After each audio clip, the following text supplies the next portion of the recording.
भूतिया हवेली की रहस्यपूर्ण रात। बहुत समय पहले की बात है। एक छोटे से गांव में एक पुरानी हवेली थी जिसे लोग कालिका हवेली कहते थे। गांव वालों का मानना था कि वहां रात को आत्माओं का बसेरा होता है। किसी में इतनी हिम्मत नहीं थी कि वो रात को वहां जाए। एक दिन शहर से 4 दोस्त राहुल, सिमी, वरुण और नेहा इस गांव में घूमने आए। उन्हें गांव वालों से हवेली की डरावनी कहानियां सुनने को मिली और उनका जिज्ञासु मन उसे खुद देखने को मचल उठा। राहुल ने कहा, डरने की क्या बात है, भूत वूत कुछ नहीं होता। सबने तय किया कि वो रात को 12 बजे हवेली में जाएंगे। रात होते ही वे टॉर्च लेकर हवेली पहुंचे।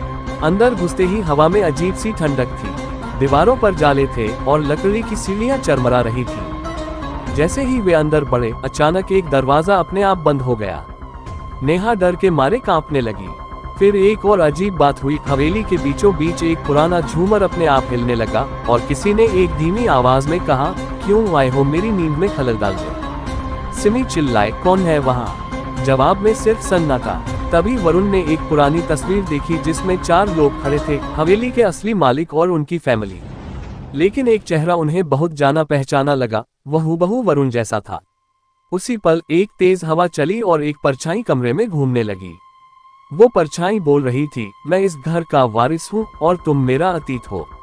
उस रात के बाद वे चारों कभी पहले जैसे नहीं रहे। वरुण अक्सर नींद में बड़बड़ाता, हवेली मुझे बुला रही है, और एक दिन वो बिना किसी को बताए गायब हो गया।